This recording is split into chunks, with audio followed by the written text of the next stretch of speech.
All right, good morning, everybody. Today we're going to complete our apple pie. We have our dough ball wrapped up either in plastic wrap or your container that I supplied for you for your dry ingredients. If it started to turn a little bit of a different color, that's okay. It's oxidation. It's not going to hurt it too bad as long as we get it taken care of. Make sure you keep this cold until you're ready to use it, okay? So what we're going to do, first thing, is peel our apples. And once we peel our apples, we're going to slice them and then put them in a little bit of water so that way they don't oxidize like the pie crust did. It's not going to be terrible that it oxidized, but it is a thing that happens. So I'm going to go ahead and get the apples peeled and sliced, and I'll be back with you in just a second.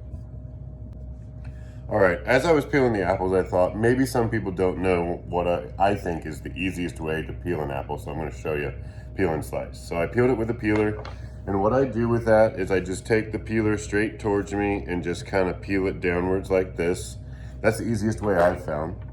And then I'll take a little paring knife and I'll slice the apple on one side of it. So what you see on the inside is the core, and you got one piece that kind of looks like a quarter moon. And I'll continue to slice each side of it until all you have left is your square core. That's really kind of the easiest way I've found to do it. And I'm gonna go ahead and get the rest of these cut up real quick. All right, got my apples all sliced, got them soaking in the water. So what I'm gonna do now, drain off all of our water. We don't need to save that for anything, so we can just pour that right down the sink. And in a bowl, we're going to put our apples and then that ramekin of cinnamon, sugar, and flour that I sent along in this week's package. Just this little guy right here. We're going to go ahead and pour that all over our apples. Give that a good toss around. Really get a coat all over your apples every way you possibly can. And you can really start to smell it. Starting to smell like apple pie. All right, so got those. Those are marinating while we're gonna work our crust, okay? So the big important part about crust, put a little flour down when you're getting ready to roll out your crust, okay? If you don't put any flour down, it's gonna make it a little bit difficult. It's gonna stick. So what I'm gonna do, this crust is enough for your top and your bottom. So I'm gonna take and go ahead and cut this dough ball directly in half, okay? Set the other half to the side, reserve it, and we'll put a little bit more flour on top of our half of a dough ball here. Now to be able to roll this out, you can use a rolling pin as I'm going to use. You can use a 2-liter bottle of soda. You can use anything that's got a nice round shape to it, and you can roll it without really any trouble. What I like to do is coat my rolling pin or whatever I'm using with a good dusting of flour on the outside, and I start the rolling process. You want to kind of just roll it a little bit and then rotate it, and roll it a little bit and rotate it. That's how you're going to get a real even pie crust as you go, okay?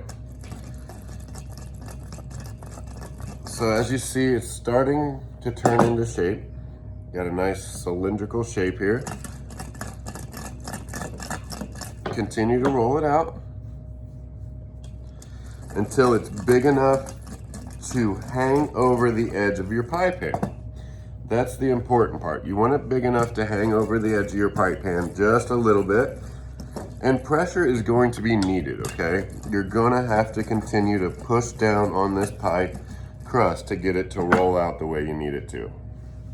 It's a cold crust, so the gluten strains inside of the flour are really binding really tightly together right now. So that's why you're gonna have to push down pretty hard on it. Okay, starting to get it to the size and shape that I want it to. Give it one more good roll out here. Okay, and what I'm gonna do is slowly roll the edge of the pie crust over my rolling pin like that.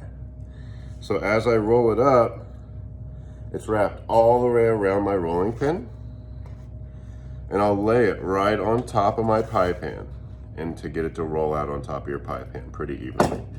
That is the absolute easiest way I have found to transfer a pie crust to a pie pan, okay? So once you get that onto your pan, get it all settled into your corners and everything. And what I'll do is go ahead and take my apples and put it right inside of that. I don't trim anything yet. I'm gonna wait for just a little bit to do the trimming of the pie crust, okay? So we'll take that, put it off to the side real quick, and we'll do our other dough ball the same as we did the last one. A little flour down, a little bit more flour. And I'm hoping that you'll have flour at your house that you can use to roll out your pie crust. I wasn't able to get enough containers to send you enough flour for the dusting of the table. So hopefully you have enough flour at home. And I'm gonna do the same thing, just continuing to roll and rotate.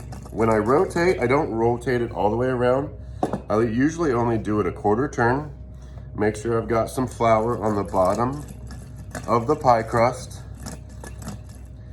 And then I'll do it the same way, okay? Roll it out, quarter of a turn, and keep it going until you get it big enough to lay over the top of your pie crust.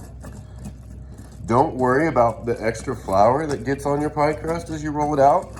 That's gonna do a couple things. It helps it from sticking to the counter, and it also acts as a dusting filler on the inside of your pie fill.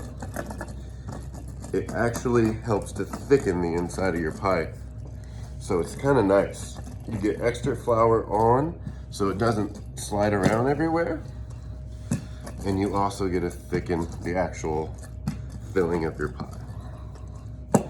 All right, we're getting it to where we want it now. Got it nice and rolled out. And we'll repeat.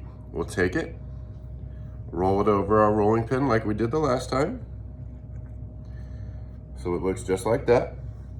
Take our pie back over here. Put it right on top of the pie and roll it over just like you did the last time. Now this is a technique that takes some practice, so you might mess it up the first time. That's okay, don't stress out about it.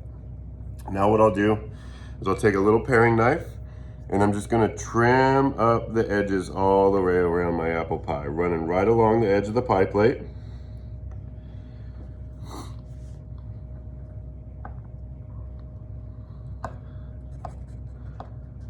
Finish cutting all the excess pie crust off.